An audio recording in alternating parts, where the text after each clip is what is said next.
have a confession to make. I am terrified of octopuses. We'll go with vampire. That'll be safer. I think what I have learned is that I enjoy vampires when they're gay. Octopus fact time. Octopus facts! I mean, that's what we do on this podcast. We just like make stuff up with a good argument. We are the octopus, and the octopus is us. In the face of horror, we often default to being normal about it. I mean, how many times have either of us watched a film or something and like identified with the monster? Is it spooky? Is there a castle? Did a woman faint? Ah, it must be gothic. Metaphors and pretty sentences and like, you know, a giant monster at the end. Welcome to The Vampire and the Octopus, A series by Book Club with Julia and Victoria. Two friends who have been meaning to read Octavia Butler for, I think, literal decades at this point, and we are finally diving in to one of her lesser-known books, so it's gonna be fun. And we'd like to be your book friends. This is a podcast... Shit, that's my line. And girl! so then you took mine. It's fine. It's a podcast. We talk about books. We'll get there. This week we are reading Fledgling by Octavia E. Butler, a speculative fiction, somewhat horror, somewhat mystery novel about a young vampire with memory loss trying to figure out who she is, where she comes from, and what happened to her family. There will be spoilers ahead. If you haven't read this book and you really care that it not be spoiled before you do, please go read it and then come back. But whether you've read it or not, you are welcome to join the party, listen in. And like we said, it's one of her lesser known works. And if you read it, her least liked work. So, you know, you're welcome to read it. You're welcome to skip it. But don't skip this podcast. No. Keep listening. Keep listening. And if you listen to this and want some even more great stuff, we did a ton of research for this series and only a fraction is making it into the show. So we'll be putting together bonus content for our book club members on all the other things that we learned and prepared sort of alongside these episodes. That will be on our buymeacoffee.com/bookclubwithjv. There's a lot more good stuff over there.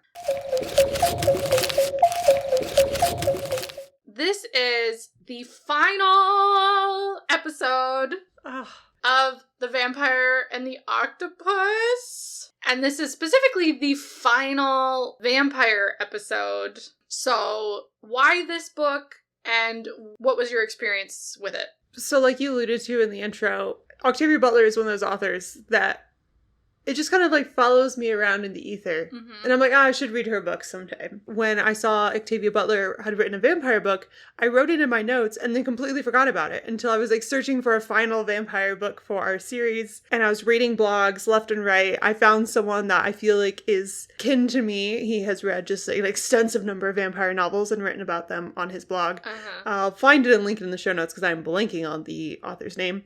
But wrote about Fledgling, and I was like, oh, right, I forgot I wanted to read that one. So it was years in the making. Yeah, this is kind of a weird book to jump into, the Butler canon. Uh-huh. Butler is known for her series that she's written. She wrote a 4-part pattern series. There's like the duology of the parables. There's the trilogy of the Lilith something. Like, just known for series, and this is a standalone book. Doesn't get a lot of attention, because it is a little weird. Yeah. But overall, I enjoyed it. It might have been that I was like 4 months deep into only reading vampire novels, so there was something really refreshing about this. But now it's been about 4 months since I read it, and I'm like, it's a little weird. But I knew I wanted to incorporate into the series because Butler is smashing some other genre tropes into the vampire narrative. We've got some sci-fi genetic engineering. We've got thriller, getting like hunted down in the woods by men with guns. There's a courtroom drama. Just a lot of other things that are spicing up our gothic vampire tale, including an interesting take that we will discuss on polyamory. Yeah. Which is not what I expected from a novel that came out in 2005, to be honest. That was, I think, just surprising to me that I was like, we should talk about this one. Yeah. Truly, like, I was so shocked with how casual and just like, yeah, whatever, it's not a big deal, and how thoroughly she had thought through the polyamory, and like, yeah, really, really blew me away. And I was like, you know, very fascinated to figure out like where that came from in her. Like, what was she reading? What was she doing? What was in her head that she was like, this is what an ideal community is like, you know? What was your experience with the book overall? I think, you know, having not read any Butler, but having, particularly living in these continuously unprecedented times that we live in, have heard a lot of calls to read the Parable duology that she like basically predicted how everything will exist now, and I'm like, I don't know if I want to read that now, actually. Can I read the fun stuff that has nothing to do with reality? And I know she's, you know, an incredible writer, so I did have very high expectations for the writing in general, but I knew like next to nothing about this book in particular, because no one talks about it. And all you had told me was that it's about like a community of vampires. And so I found the book really fascinating in like a detached kind of way, in terms of just like the ideas are fascinating. There's nothing in it that really draws me in where like I have to know what happens, or like, because I'm a very character driven person. And so if there's no character for me to latch onto and make into my, you know, my little baby girl, I don't get super emotionally attached, where like I have to know, like a lot of times I read or watch things because I need to know that my little baby girl is okay. Like that's why I don't know, I need to look into it. What's going on in my brain. So like I don't care about plot very much, and I will purposefully spoil plot for myself so that I don't have to stress about it and can just forge ahead spending time with these people. Yeah. There aren't really any characters that you get to know very well in this book and that you can get very attached to. They're just the way that the story's constructed. Like, I left the story feeling like I just want to sit down with Butler and, like, talk shop. I want to talk about sociology. I want to talk about alternative communities. I want to ask her a bunch of questions of, like, how would you deal with this? And how would you deal with this? And, like, how would you communicate with families so they don't think that their loved ones are being taken in by a cult because they have to cut off communication with them at a certain... Like I have so many questions. And I'm still trying to decide if the memory loss is, like, a net positive or a net negative for how it served the story, because it's very functional in a particular way, but I think it also cuts you off from the emotionality of our main narrator. Yeah, because she, like, doesn't even know how to, like, what her emotions should be. And she's reflecting on, like, I have no grief because I don't know. Right. Like, I don't remember my family that has died. Which really takes the punch out of, wow, someone just murdered all of her family. Yeah! Because she's so detached, you're really detached. And so, yeah, it's a very heady book. The themes reminded me a bit of X-Men. The language, some of the in-world language, I couldn't quite take seriously. There's stuff that feels a little fan-fiction-y. That was kind of funny to me. That I, like, you know, had to chuckle a little bit. Like, it's some very fascinating ideas to kind of turn around in your brain. Not a lot of emotional impact. That's kind of where I land on it. But I feel like it'll be fun to talk about. So give me some backstory. I need to know, who is the person who was like, this is what I want to write about. Yes. Okay, so Octavia E. Butler was born in Pasadena, California in 1947. Yeah, you got some family ties to Pasadena. Yeah, that's fun. Butler's father passed away when she was 7, and so she was primarily raised by her mother and maternal grandmother. Butler was a quiet, shy child and spent a lot of time at the library. Sounds I feel familiar. like that sentence could describe most any author. Yeah. Oh my God. And at a very young age, Butler was starting to write stories and wanted to become an author, even when others around her were trying to, you know, force her or push her to a more quote-unquote realistic idea. You know, like Black women in, you know, the 50s, 60s, like they weren't writers on a scale that Butler wanted to be. Her mom wanted her to have like a more stable job. Butler was like, nope, this is what I want to do. And she submitted her first story to a sci-fi magazine when she was in junior high. And it took a little while for her career to really build. She was really encouraged from the start because she wanted to write. And she saw a film called Devil Girl from Mars. The film came out in 1954. And she was like, I can write a better story. And basically, like, she's like, this is my challenge. And so she took as many creative writing classes as she could. And she studied at Pasadena Community College. She later on studied at CSU LA as well as the UCLA Extension. And she was at a workshop once for specifically minority writers. And she met another science fiction author, Hardline Ellison, who's like, have you ever considered Clarion Science Fiction Workshop? And she's like, tell me more. So she attended the famous Clarion Writers Workshop, which if you exist at all in the sci-fi world, you're probably familiar with. A lot of big names have come through that place. And while she was there, she sold her first stories. However, it was 5 years after that workshop, with lots of odd jobs and continually writing and working on things, that she was able to sell her next story. She pulled, again, a kind of cliche writer's life where she's working these temp jobs. Her mom's like, you should get a stable job. And she's like, nope, I'm going to become a writer. I'm just going to do this for a little while. She'd wake up at like 2 or 3 in the morning to begin her day with writing. And it was in these years that she was working on the novels that became her Patternist series.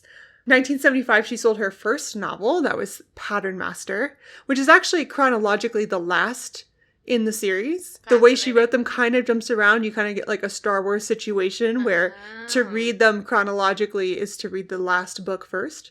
She quickly sold the next 2 in that series as well. This is like a tangent and not really related to our conversation today, but I found it fascinating that the 3rd book she wrote in the Patternist series, called Survivor, she ended up like disliking later on and didn't allow it to go to reprint. And so now, if you want a copy, you'd have to find it from the library, someone like illegally putting it online, or pay like $60 for a copy of it because it never was reprinted.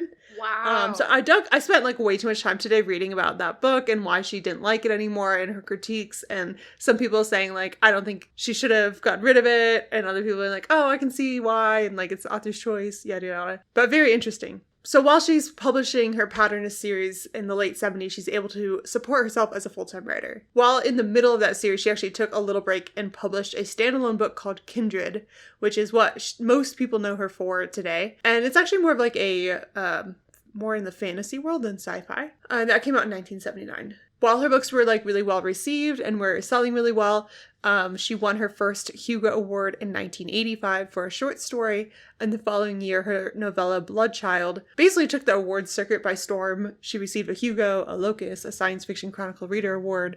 She went on to write her Exogenesis, or Lilith's Brood, trilogy, as well as the Parable novels. The Parable novels, she actually wrote out a plan for like 5 or 6 of them, but after the second came out in 1998, Butler hit a period of writer's block and decided not to go forward with those novels, at least not at that time. She continued to lecture and teach workshops. She eventually published a couple of short stories in 2003. And apparently Butler is very similar to me in that when coping with the lack of creative energy, she just went and read a bunch of vampire novels. Oh my God. And I was like, I can relate. So she's, not able to write. She hasn't published a novel in like 6 years or something like that, after a prolific career of putting out novel after novel after novel. And in conversation with a friend, kind of talking about like an idea for writing a vampire novel, her friend kind of encouraged her to take like a new angle. Like, what's another challenge that vampires face that's less focused on like blood drinking or like turning someone into a vampire, which is usually heavily focused in many vampire tales. And so she wanted to like focus on the issue of a vampire not being able to walk around in the sunshine. Like, what, let's explore that idea. How would they overcome that challenge? And so that's where she started, which she described something as lightweight and fun. She wanted to write something lightweight and fun after the intensity of the Parable novels. This novel starts with the murder of an entire family. I know, that's why I thought it was really funny. That she's like, you know what, we're going to take a lighter turn. Which, to be fair, the Parable novels, like you mentioned, right, is her dealing with like the complex atrocities of our world and kind of projecting out what that will mean. Her Parable of the Sower, I think, is set in 2020, right? Like, she's dealing with like immediate future stuff, whereas Fledgling is like this completely different world, much less about like the doom and gloom of like choices that humanity is making, but still deals with, like you said, some very heavy topics. So Unfortunately, Butler died suddenly in February of 2006, so like about 6 months after Fledgling was published. Oh, wow. She had, it wasn't really clear in what I was reading, either a stroke or she hit her head because she fell, potentially because of a stroke, but it was a very sudden, unexpected death. The Octavia E. Butler papers are all held at the Huntington Library, which is in Southern California, and include several drafts for potential sequels to Fledgling. She wrote in a journal entry in December of 2005, so like 2 months before she died, "I don't want to spend the last years of my life writing showy stories, but a showy story is what I have now." So I don't know, it was like sad to read that, like she was like, okay, I'm like working on this character, this is what I have right now, but like she envisioned a much longer career for herself. There are a lot of like common themes that Butler explored throughout her writing career. So a lot of books she's examining hierarchies, talking about bioengineering or like remaking the body in some way, examining a survivor as a hero, and kind of alternative communities, which are all kind of themes we see come up in Fledgling in different ways. And I found this quote a really interesting way to kind of summarize one of Butler's interests in her writing. This is in 1997. She said this in an interview, so well before Fledgling came out. But she said, "I was trying to tell a good story about a strange community of people. I find myself doing that over and over again."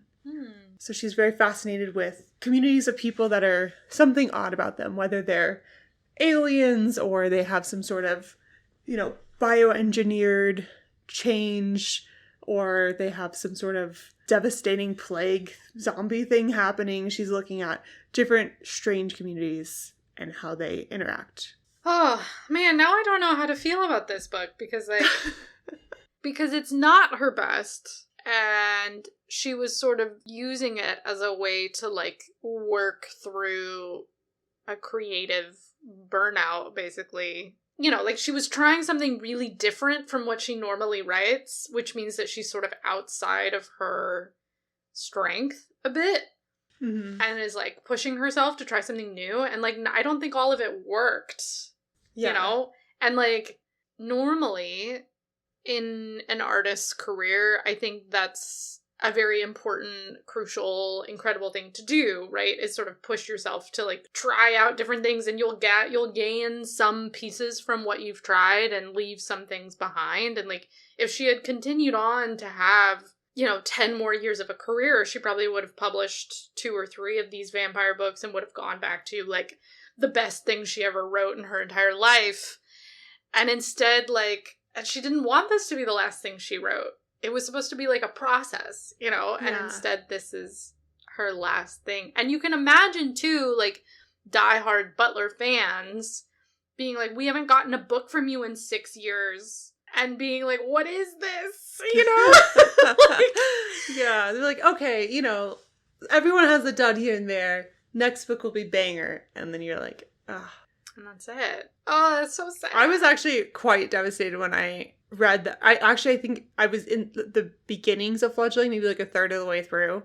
And I didn't realize yet that was the last book. I just knew she wrote a lot of series. And I was like, I think this is a standalone, but I don't know, maybe there's more. And then I saw like, oh my gosh, she died like right after this one came out. Like, it doesn't end in a way that you're like, oh wow, there really should have been a sequel to this. No. But she did leave it open that more could happen. And I wonder if she would have wrestled with some of the topics that seem very present, but not fully critiqued in a way, if that would have come through. Or we might be like, yeah, Shori doesn't really have that much like complex characterization in book 1, but now in book 2, she has memories and real things are happening. We get more personality. Like, what could have been is always kind of like sad.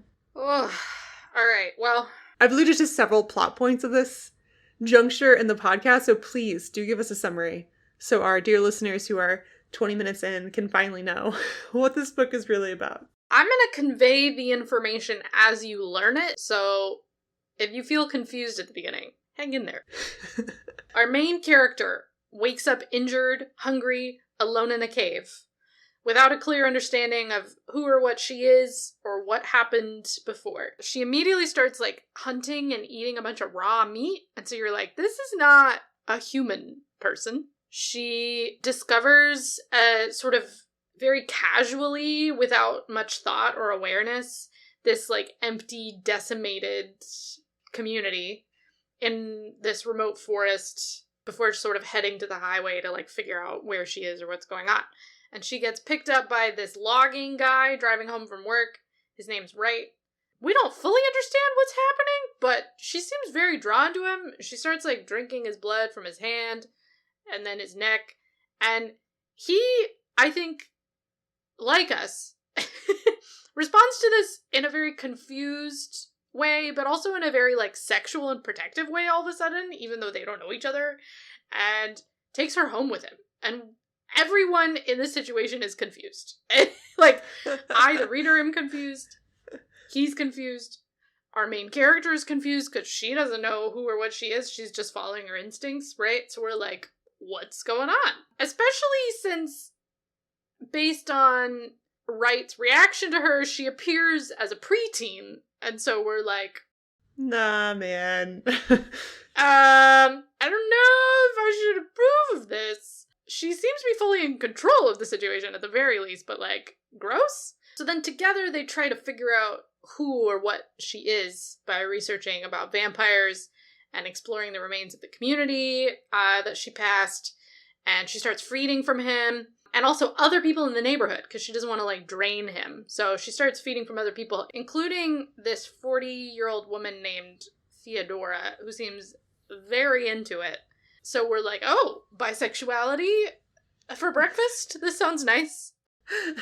But also they kiss, and again, we still think this is like an 11-year-old. So like also weird, but also she's the one in control, and we're like, I don't know. But also casual bisexuality, great. We also learn through this process with our main character, when she feeds from people, she gains the ability to like influence them and make them dependent on her, like a drug addiction. When they go back to like explore the burnt down community, she gets shot by a human who has been like compelled by another vampire to protect the area. She has to heal from that overnight, and then later on they go back and they also come across a group of male vampires who claim to be her father's, plural.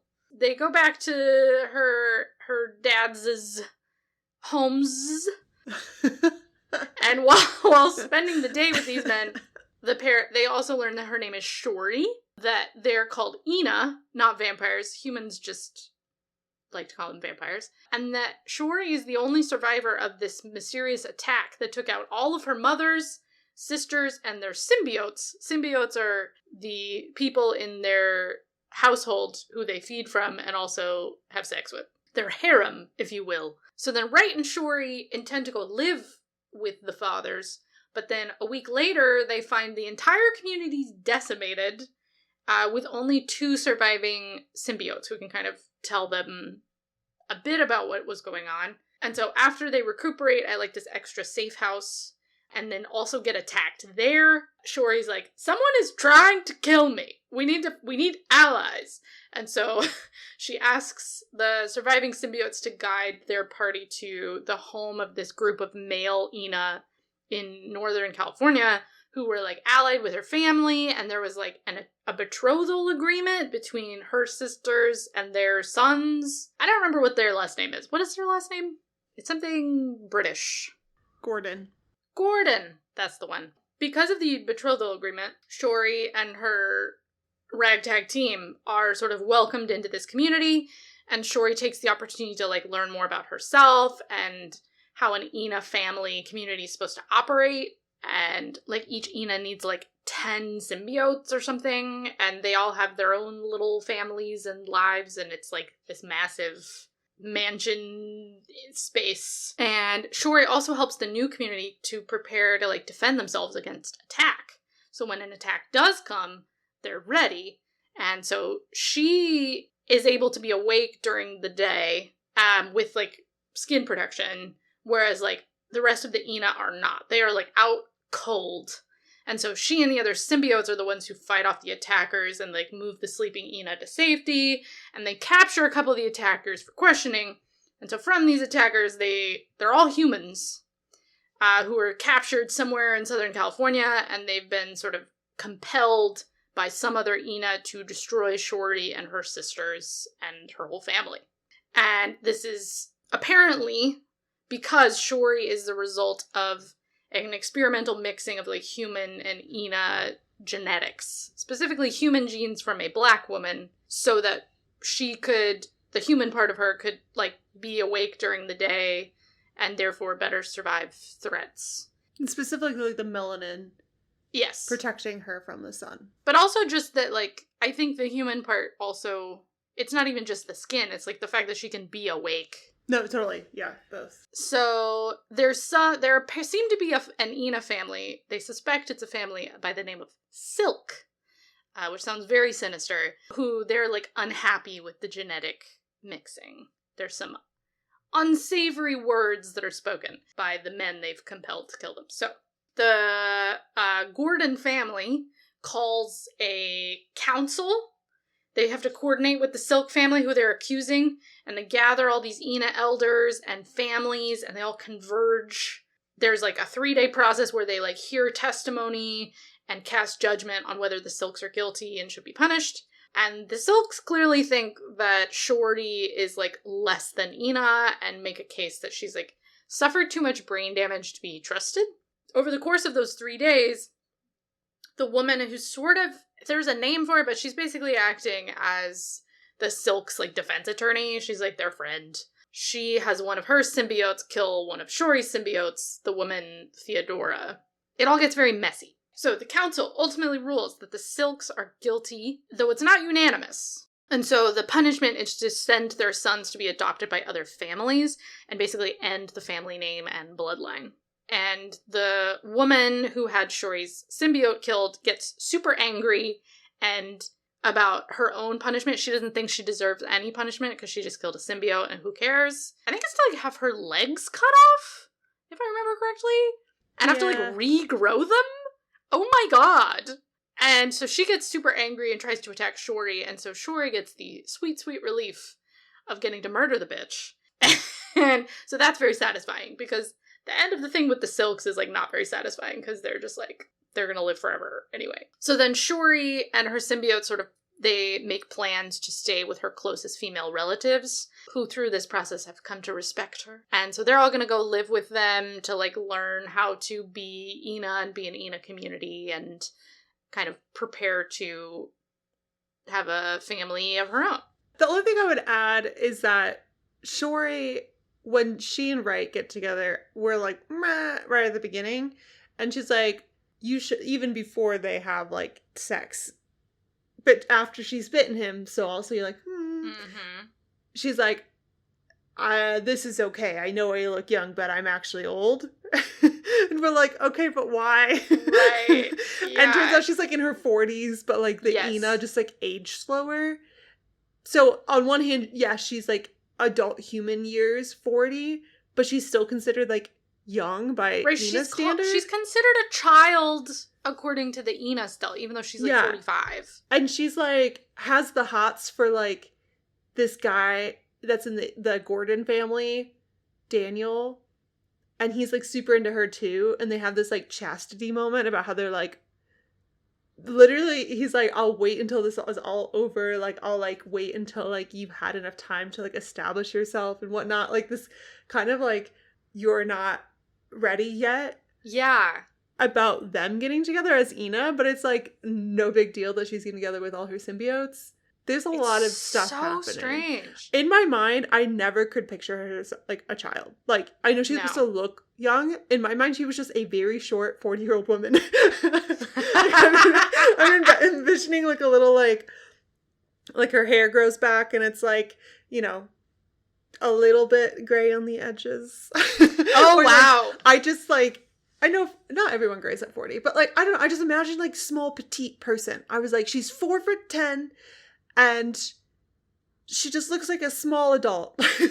Like, I could not picture her looking like a young right, because child. we're inside her head, and inside her head is very clinical, very acute, very, like, clearly very experienced. Yes, this whole and novel's smart. told in First person. I think in my mind, yeah, I was picturing kind of like a 20-year-old who was really short, maybe. Yeah, something around there.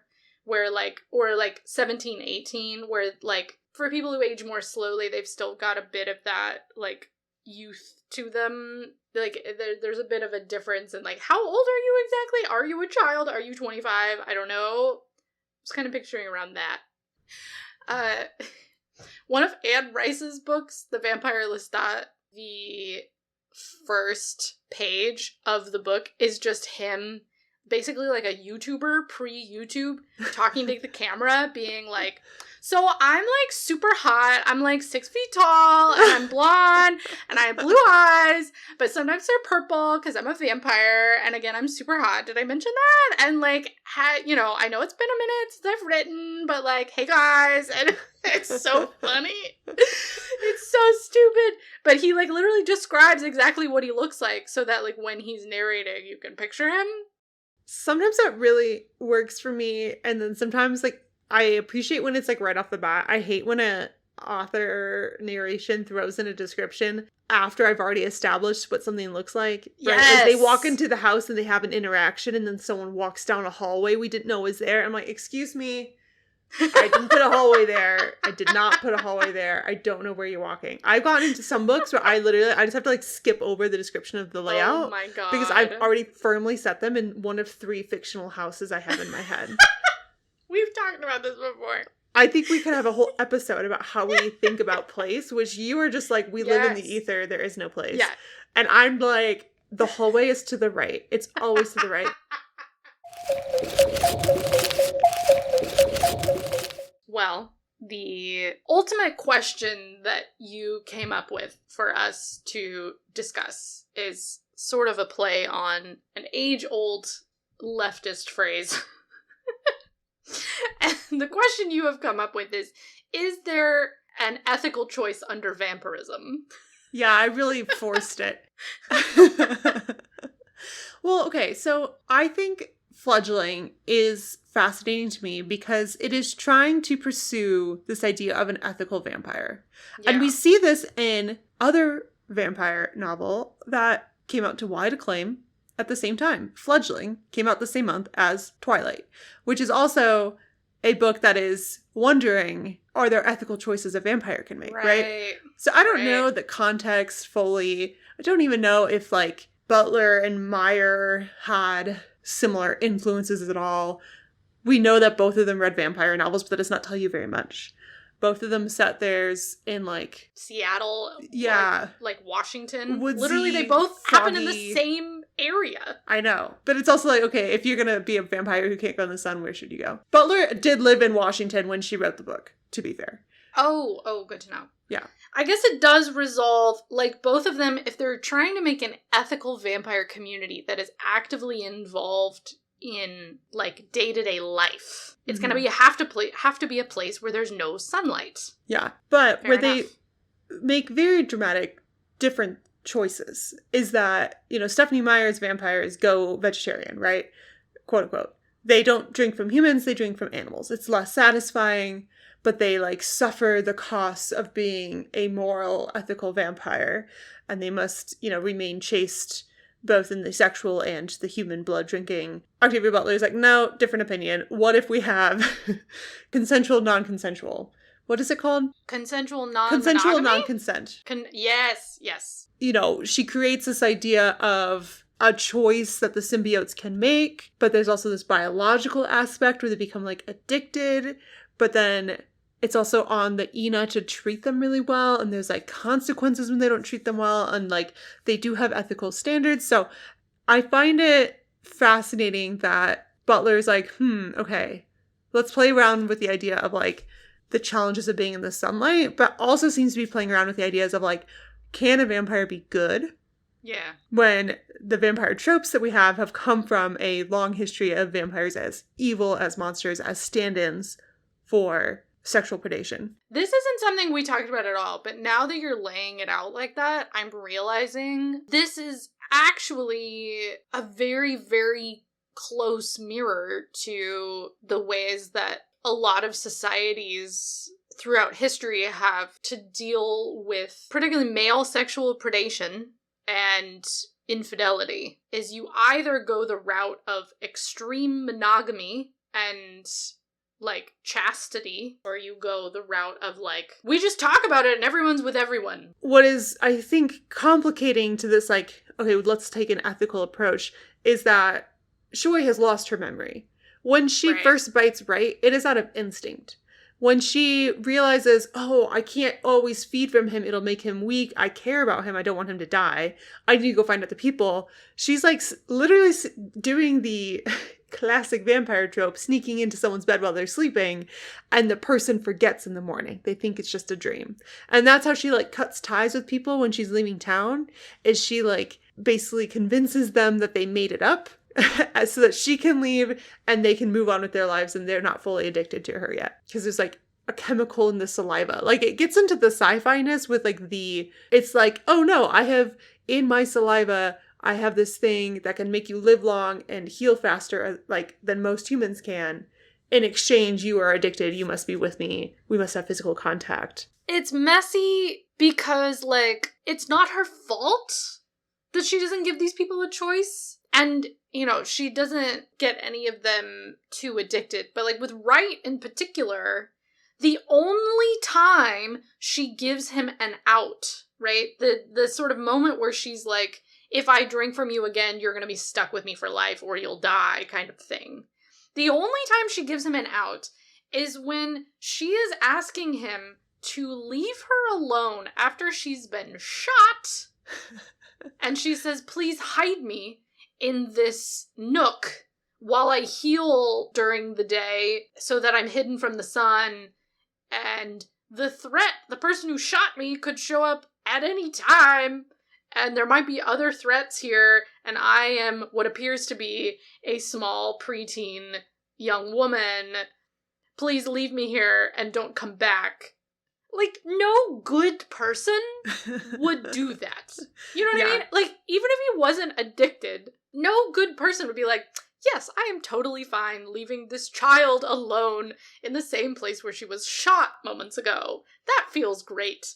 Like, it's not a real choice. Yeah. You know what I mean? Like, and so then he spends the rest of the novel having a hard time with everything. He has a hard time with the fact that he's stuck with her for life and he didn't really get a choice in it. He has a hard time with the whole polyamory thing when she brings in other people she's into, simultaneously because she has to drink from multiple people so that they don't die, but also she's just into it. And like, he has a really hard time with that because he's never experienced that before and he didn't consent to polyamory when he joined the relationship. Like, it's so messy with him specifically, and it's not her fault, so you have nowhere to direct your eyebrow raising except at Butler herself for being like, why did you write it like this? Yeah. It does kind of feel like you were saying in your experience reading that it felt like she was like, you know, playing around with some ideas. And that's what it kind of feels like. She's playing around with the ideas and we're looking at her like eyebrow raised and she's like, I don't know, I just followed it to its logical conclusion based off of my little parameters I set for this world.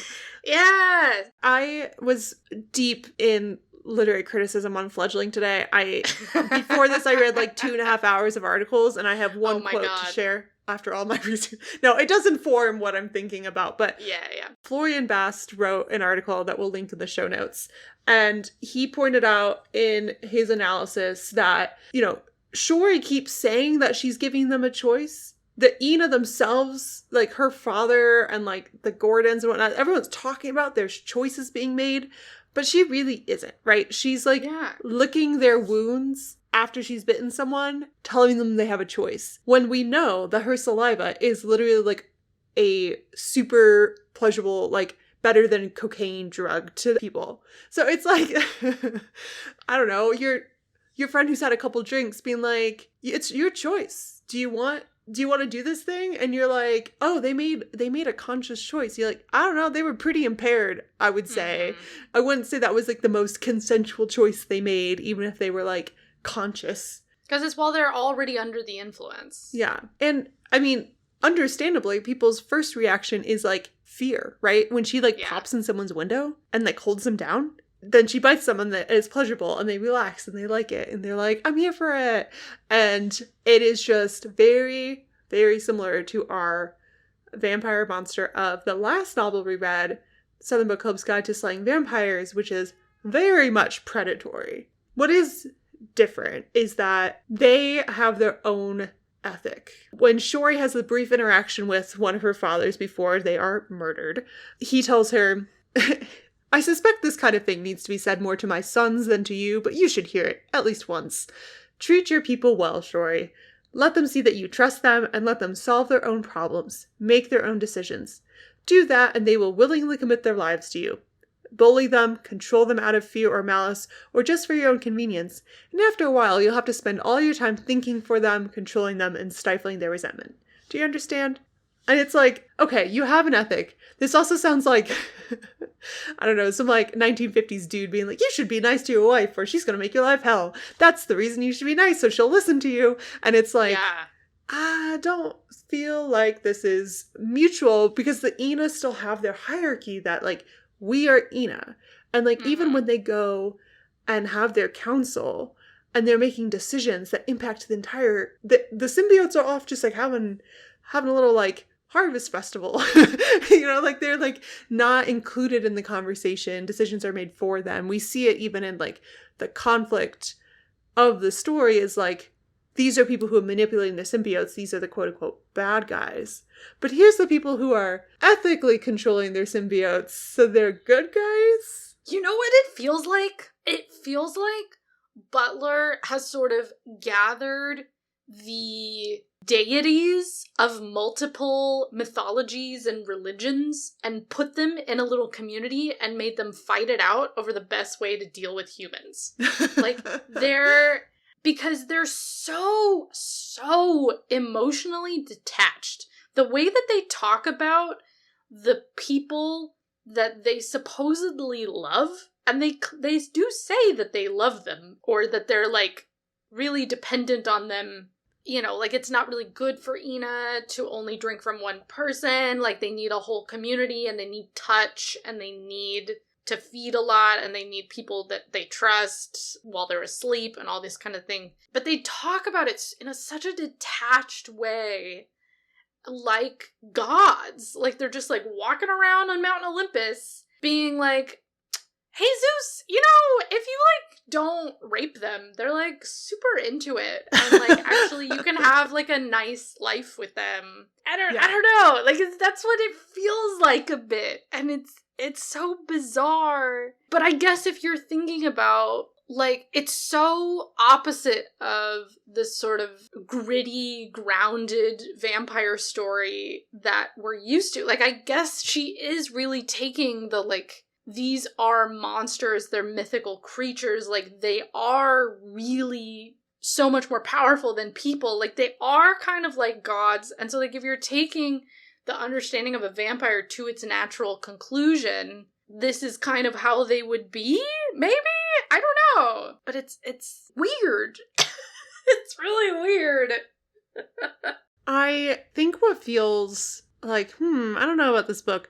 In Florian Bass's article that I mentioned earlier, his whole argument is that, you know, the overarching narrative of Shori is like a story of agency, right? She wakes up, she knows nothing. She's like Plato's cave analogy. You don't know anything that's out there. You're like a fresh mind, and she's just pure instinct. And by the end, she's waking up again and she's controlling her instinct. Like she has that agency to say, I know who I am. I know what my ethics are. I'm going to hold myself back from my instinct of hunger, which is to attack her symbiote who's in the room with her, and instead will like rein it in. So she has a completely opposite reaction to the same thing, waking up after a tragedy and attacking someone, and then waking up after a tragedy and making a choice differently. So we have this kind of like clear thing for Shori, but the symbiotes are like, is agency the most important thing? So Florian kind of concludes in his argument that, quote, the narrative project of Fledgling consists in openly asking whether the highest degree of agency is automatically the most desirable state of being, or whether there is a higher potential for happiness in choosing a specific kind of dependence. And he says the novel's central achievement lies in refusing to answer this question. Interesting. So he likes that she doesn't answer the question? Apparently. And I don't know if it, to me, is a strength of the novel that it's not answered a little bit more clearly. I think it's a weakness. I would disagree with Mr. Bast over here. I feel like it doesn't let you get invested in the characters' relationships because you're spending the entire time going, am I okay with this? Yeah. Like, you know, it's tricky because I really am so fascinated by Butler's attempt to create this alternative community, alternative justice system. Like, there's so many things where she's trying to fundamentally reimagine the ways that human beings could work together that is so the antithesis of how the US works.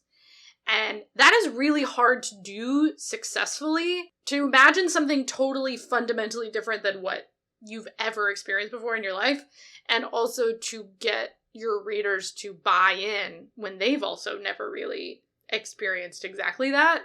And I felt like she continued emphasizing over and over again, because Shuri had to continue learning how much she needs other people and how much she actually does care. Because there are several times when the symbiotes that she picks up from her fathers, they are constantly teaching her about how much she needs them.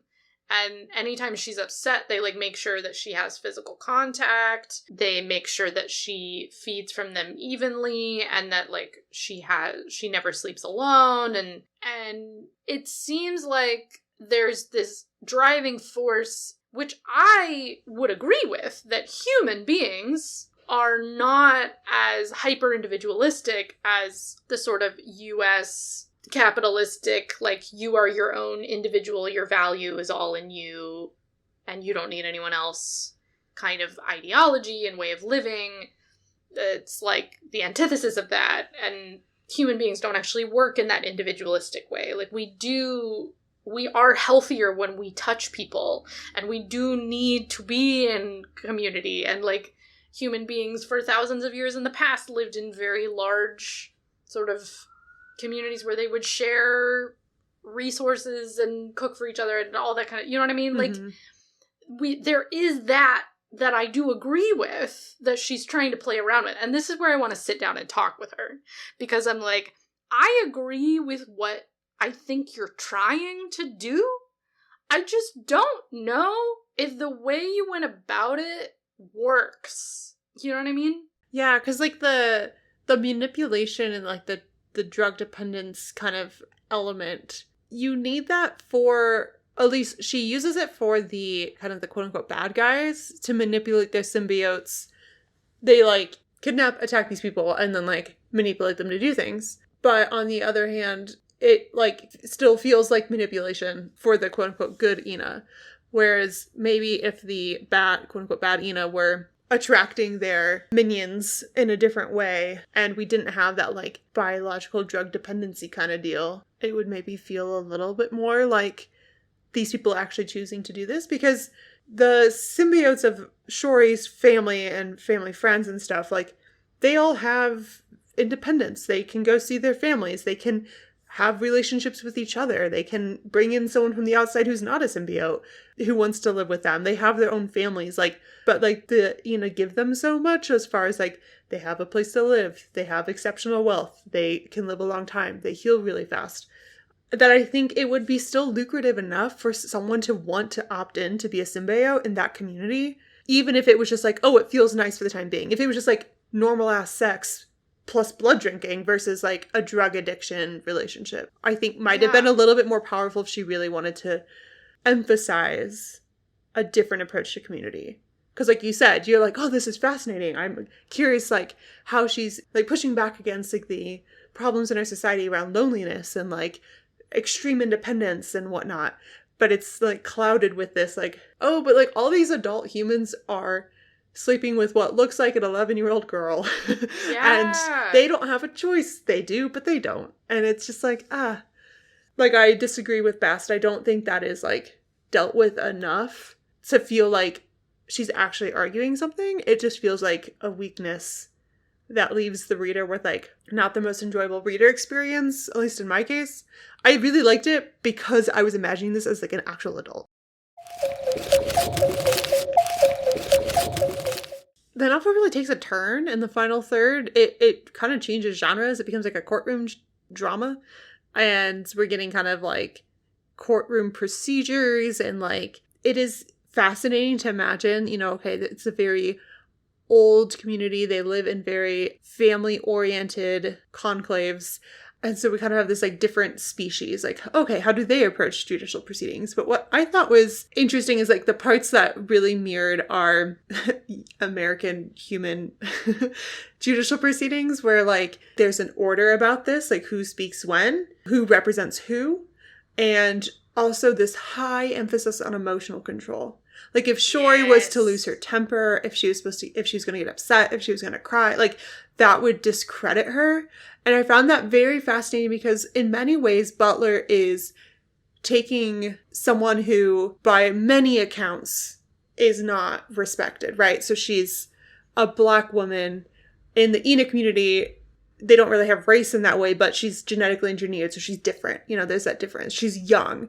They keep emphasizing that as an Ena. She's young. She's lost her memory. She's disabled. And so everyone's like, can we even trust her? Is she too sick? Like, she has all these things going against her. And the part that felt unsatisfying to me, I mean, I love a happy ending. I mean, Theodore's dead, which is still really sad. But, like, otherwise ends well for Shori. I was like, oh, so the solution is she just has to control herself and play by the rules? And it's all going to work out okay? And on one hand, I'm like, oh, it's refreshing to see a take where, like, I do feel like justice was mostly served, right? Like, the Silks are disbanded as a family. Their sons are, you know, adopted off to different families. I do wish the worst of the Silks would just be killed off, but okay. Yeah. And, you know, the other crazy lady who had Theodore killed, Shori gets her revenge on her and is able to kill her in defense.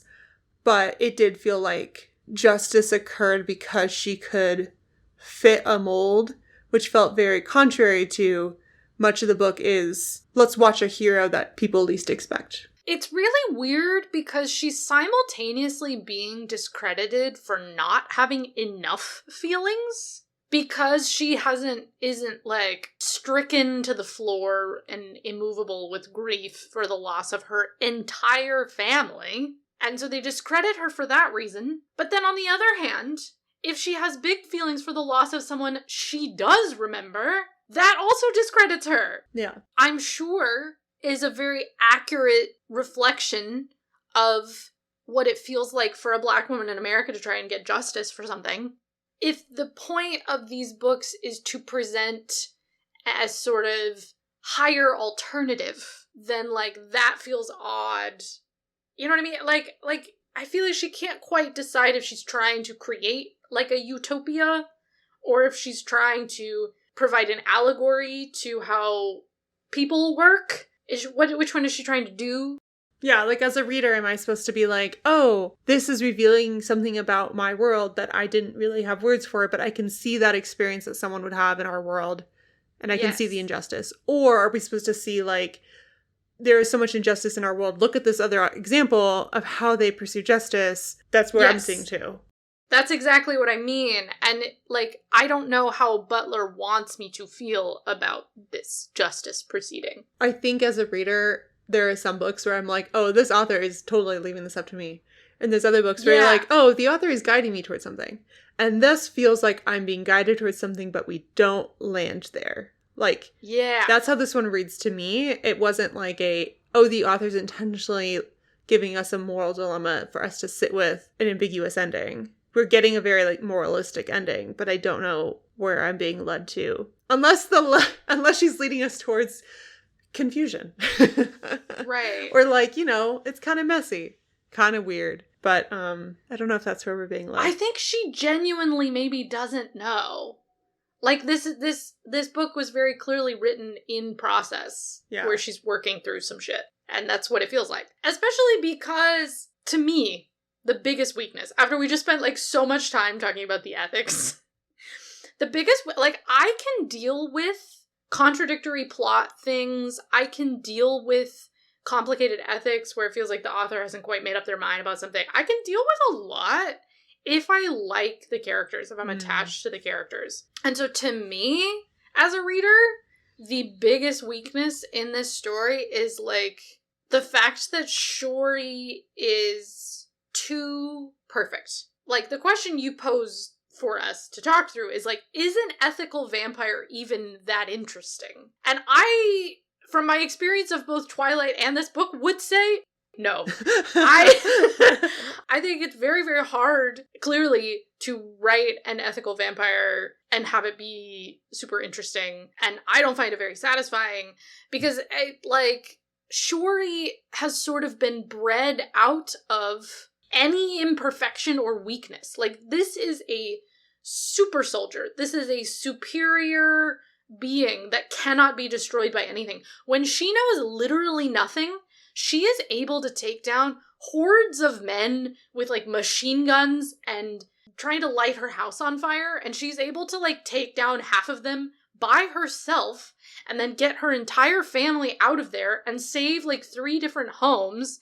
She has no flaws. The only flaw she has is the fact that she doesn't remember anything. And so that's, like, her main weakness, is she's sort of learning as she goes. But, like, she doesn't even have any kind of trauma response. Yeah. Like, she was almost murdered and had to recover in a cave.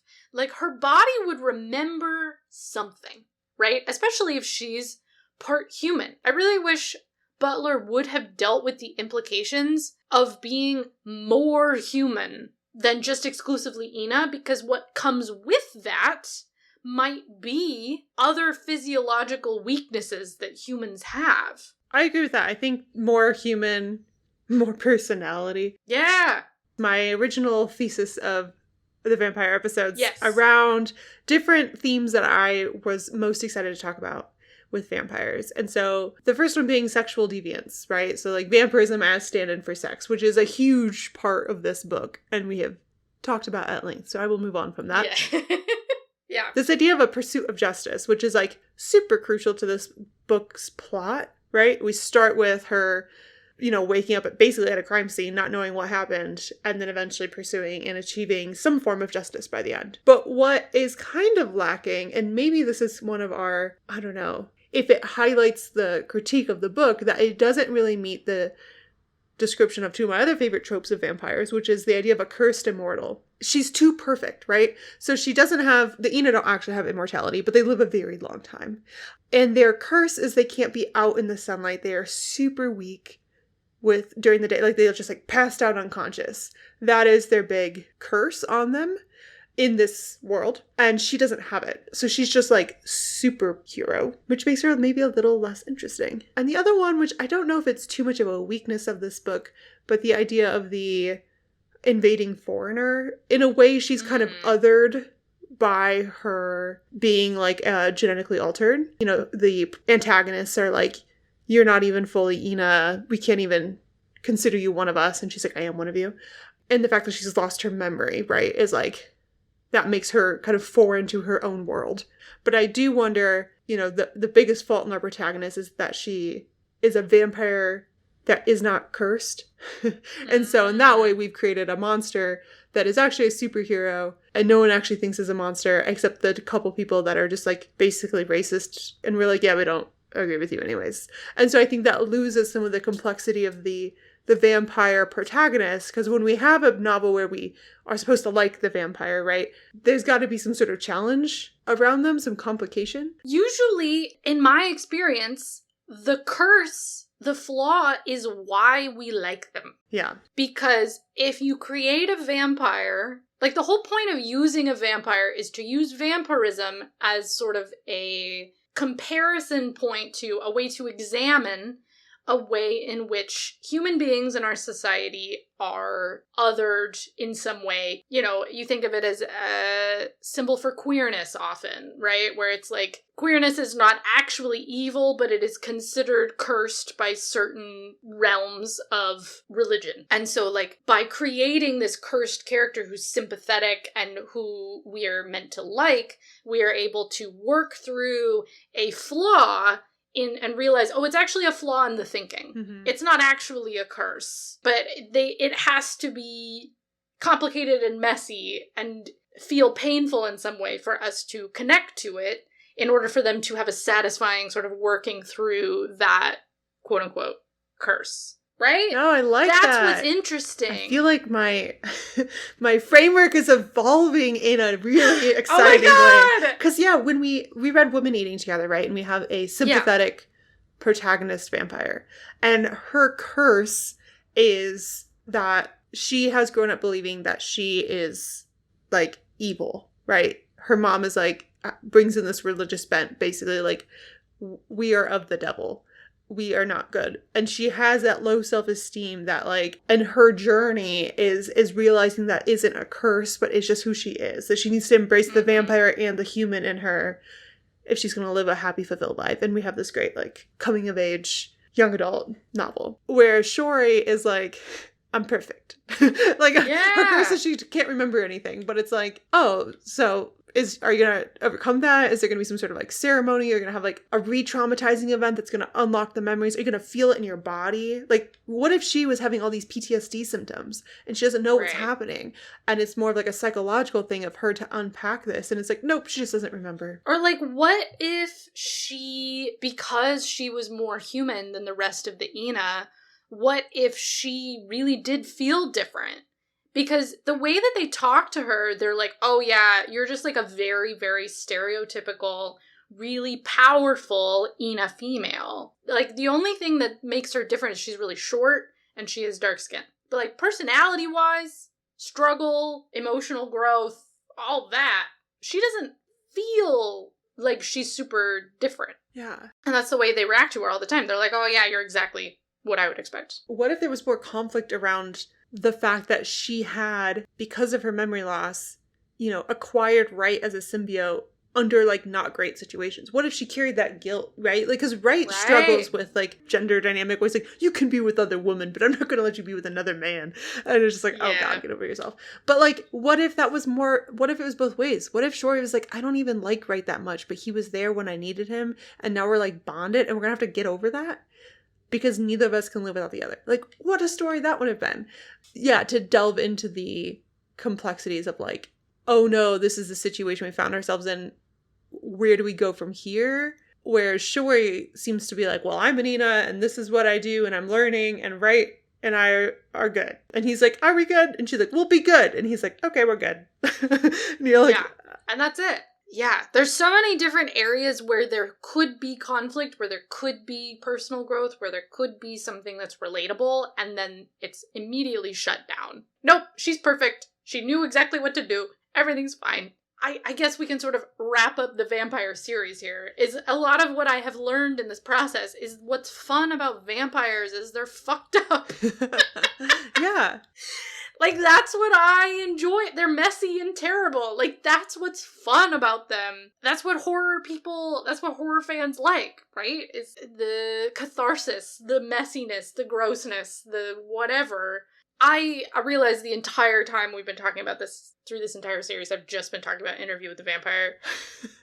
One of my favorite Hey, I brought 3 novels, you brought 1 TV show. Like, we're making a vampire series. It's great. Yeah, but, like, that show is literally Real Housewives of vampires in New Orleans. Like, they're so messy, and they all date each other, and it's absurd. They're melodramatic. They get in these really dramatic fights. It's so over the top and ridiculous. But there's, like, they do a really good job of, like, grounding it in, like, real human experiences that the audience can connect to. What's fun is the camp, is the mess, is the flaws. It's not, this is why some people have a hard time with, like, Superman. I call it the Superman problem, where it's like, he's so perfect, he's literally a god, he's not that interesting. Yeah. His only flaw is this one rock from his home, and, like, that's not an interesting story. If my only problem in life was a rock, what kind of life would I live? So, yeah. Our group chats would not be as interesting, let me tell you. Absolutely not. Oh, I want to see that now as, like, a short comic. It's just, like, Superman's group chat. And he's just, like, constantly complaining about rocks. And his friends are just like, oh my God, I'm over Guys, I was on a hike and I saw that. Do you guys think this looks like kryptonite? He's just like sending the pictures of every single rock he sees. Or they're just like Does it roasting glow him. green? Then no. What about you? What are your I guess that's where I'm landing at With the end of all vampires, this. yes. This is what I've learned about vampires. So what, as the director of this half of the series, what are your final thoughts? I was actually kind of interested if I would overdo vampires for myself with this series, but I'm not done. I'm like, give me more. I took a little bit of a break. Julie and I've had a little bit of a slowdown in releasing the episodes and recording. Yeah. Specifically, this last episode is like a month later than the last one we recorded. Yeah. But so I took a little break, read some other stuff, but I am still super intrigued. And I think even this conversation today, I'm like, okay, I don't think these are just tropes. I think these are, at least some of these feel like pillars. Like if you're missing this, you're missing the vampire. Like you can have someone drinking blood, but if they're not, if they don't have X, Y, and Z, like it's not a very interesting vampire. More of a mosquito. Is it mosquito? Is it vampire? That's the name of your lecture series. But yeah, the series as a whole was a lot of fun to put together, and I have often considered myself a generalist, even when it comes to literature, right? Like I had a pretty broad undergraduate program. I never really like specialized in anything. The closest I got to was I wrote a few papers on children's literature, which is also just like a huge subset of literature that isn't specific. And I do like that. I like that I read broadly. I like that I can talk to most any reader and have a book I could recommend or they could recommend to me that I would enjoy. But it was really fun to kind of dive into the world of specialization for a few months. I feel like I gave myself the beginnings of a master's degree in vampirism. Yeah. And I kind of got to face one of my like, little insecurities around like, oh, I don't know enough to talk about that. I got to kind of like face that head on. Like a lot of books that we pick like one-off that I do like some research on. I read the book, I read a few interviews. I can be like, okay, I don't know a ton about this topic, but here's what I've learned. I couldn't really do that for like 5 episodes straight and be like, I don't know much about vampires. It's like, I know some stuff. So I got to show myself that I know a lot. And even when there's still more to know, and I can still look at like Grady Hendrix's vampire podcast, I'm like, oh, he did it better. He did it so much better. It doesn't preclude me from also having a podcast that geeks out about vampires. Yeah. So I'm really proud of us for trying something new. You have very successfully educated me on the tenets of vampirism and the value of these stories. So like even if I don't enjoy every single one, I feel like I can see and understand them and value them and find the ones that I do like. That is the goal of every literature teacher everywhere. It's like you don't have to love all of them, but you got to figure out what they're doing to respect it and then help you use that knowledge to find what you do like. Yeah. I think you did a great job. Oh, thanks, friend. All right, so for people who enjoyed Fledgling, or at least made it through this episode about Fledgling, what would you recommend they read next? If you're looking for a sort of utopian alternative community story that's much more heady and less emotional, The Dispossessed by Ursula K. Le Guin, tonally, it did feel similar, but I feel like The Dispossessed is much more holistically executed, but it also has like a practical collectivist utopia with a progressive sexual ethic. And then as I've been talking about endlessly, Interview with the Vampire on AMC, the show, not the movie. Crucial. Very crucial! But specifically in connection to this novel, using vampirism as a sort of metaphor for being Black in America. So, what about you? So, if you liked Fledgling, and so many people say this is their least favorite Butler, like, you're in for a treat. Just go read every other Butler novel. I have Wild Seed, which is the chronologically first in the Patternist series, sitting on my nightstand. Anyways, I'd recommend other Butler works. If you want an interesting fantasy about memory and, like, agency, check out Piranesi by Susanna Clarke. Great choice. I will admit, as much as I'm like, books are meant to be read, they're not meant to sit on shelves and like collect dust. I was approached twice to like, oh, do you think so-and-so would like this book? And I was like, I don't know if I'm ready to give it. And then I had to like check in with myself and be like, girl, you're not reading that book again. Like the best part was that you didn't know what was happening. Like you're not going to read it again. And if you want to read it again and get it from the freaking library or buy it again, like people need to read this book. And so I decided my solution was I had to write a note to the person I was giving it to, which I don't even know this person personally. My partner does. And was just like, oh, I think he'd really like this book. And so I was like, okay, I trust you. I wrote a note. And it's like, I don't even know you, but you need to know this book is so good. I hope you have a great time. And please like text me sometime and tell me how it was. It's such a good book. Take care of my child. Take care of my child. And then our conversation at the end about like Superman and like how he's not that interesting. If you want an interesting take on superheroes, I would recommend the comic book series Invincible.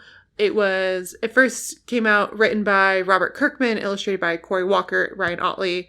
So good. And definitely flips some superhero tropes.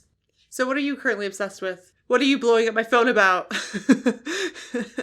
I've already sent Victoria so many messages about this, and she does not have the space for it because she is deep in an obsession of her own. But, guys, there's this TV show called We Are Lady Parts. And it's a co-production with, like, NBC Peacock and Channel 4 in the UK. It's a British show, so it's like a mini-series. There's, like, 6 episodes per season, like half an hour. You can watch this whole 2 seasons in a day. It's so good. It's about this group of women, very found family. You know how I feel about that shit. This group of Muslim women who form a punk band, and sort of, it's a comedy. So it's, like, got a lot of, like, very cheeky, incredible humor. And, like, the main character is sort of perpetually living in a rom-com. But then they also use it to talk about, like, real things that different intersections of women in this community experience. And it's, like, a perfect balance. And I love all of them. They're all incredible characters. I mean, I love these girls. I feel like they're my friends now. Anyway, everyone go watch it so that it gets enough numbers so that I get a season 3. Okay, for you, I will. Specifically for me. Thank you. How about you? I have been at a loss with my podcast listening because, dear friends, I have reached the end of Dear Hank and John. I am up to speed with current episodes of Dear Hank and John, which was exactly timed with when John Green took a mental health break and they stopped recording episodes for a little bit. And I was like, what am I going to do? I haven't had a new podcast in like over a year because that's all I've been listening to. Don't know if it was the best for me, but I spent a lot of time with this podcast. This is the text that I got, by the way. On this day, in the year 2024, I officially have caught up to the current week's episode of Dear Hank and John. It was a big deal. It was a big deal. And anyways, that was just a really long way to say that I have finally found a new podcast that has entertained me for the last week or two. Scamanda. Okay. It came out a couple years ago. I'm not huge on like true crime podcasts. I don't always love following a real case because I get really sad for the people involved and it feels like really tough to be just like a voyeur to their lives. But oh man, I enjoyed being a voyeur this last week. Scamanda is all about the case of Amanda Riley, who faked having cancer and like received over $100,000 in donations. Very, very well done production. Kudos to the whole production team. On the music side, I'm listening to Remy Wolf's album Big Ideas. It is a lot of fun. It is a jam. And lastly, the obsession of the moment, I received my copy of The Pairing by Casey McQuiston. Yeah. I love that it was the first edition, and it was first edition paperback. That is very important to me. I do not really like hardbacks. They just take up too much room on my shelf. I don't like carrying them around in my bag. So yes, this is the plea to, all the Penguin, Random House, Hatchet listeners. Please just release things direct to paperback. I beg of you. Anyways, I'm reading The Pairing by Casey McQuiston. It is delightful. I'm only a couple chapters in, but man, it's good to be back. I think it's been like a year since I've read the last Casey McQuiston that came out. It's so good to exist in that world. Like, I don't think any book will ever live up to Red, White, and Royal Blue. I think that was just the perfect confluence. You read that like 3 times in like 3 weeks. I don't think anything will ever quite live up to that. But, like, just existing in their universe is just so lovely. Oh, it's so good. What I think Casey McQuiston does for me is similar to what, like, Jane Austen does, right? Like, no one talks like that. No one's that fast with the quips. No one's, like, that introspective in a moment. But you love it. Like, I will, like, live in the world of Jane Austen's novels knowing, like, not my time, not even how anyone talked then. Like, we were still awkward humans even back in the 19th century that would have to, like, sit there and be like, now I have something funny to say. And that's what I love about Casey McQuiston. I just, like, instantly love the, like, the friend group, the rapport, the, like, sassy comments. Like, I don't care if it happens faster than real life can. I want to live in it. Casey McQuiston is our Jane Austen, is what I'm trying to say. A bold claim. the Jane Austen of our time. I'll stand by it. I'd plant that flag in the ground. That checks out. But I wanted to end our final episode of this season with just like a big thank you to our listeners for coming around for this journey, letting us, I mean, we can do whatever we want, but joining us while we try something new. Yeah. Thank you to our members who support the show and have been, excited to follow along with our little journey of special interests. We'll be back with some like regular-ish episodes. I think we're going to take a break from anything super thematic and planned.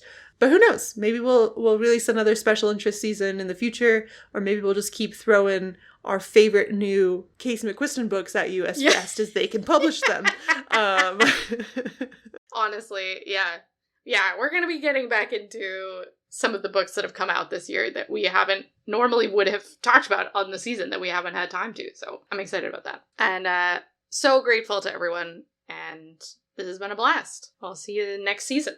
Yeah, see you next time. And until then, happy reading. Bye! This has been an episode of The Vampire the Octopus, a special series from Book Club with Julia and Victoria. Thanks for listening, and thank you to our members who keep the show going. You can support the show and also receive access to exclusive bonus content, including our film club, newsletters, and archive of the first 50 episodes of the show at buymeacoffee.com/bookclubwithjv. This episode was co-hosted and produced by myself, Victoria Bruick, and Julia Clausen. Our music is composed by Greg Bruick. Our logo was designed by Gabby Thebland. We want to know what you're reading and your bookish thoughts, so you could reach us at our website, bookclubwithjv.com, on Instagram at bookclubwithjv, or by leaving a review on Apple or Spotify. We'll catch you next time. Happy reading.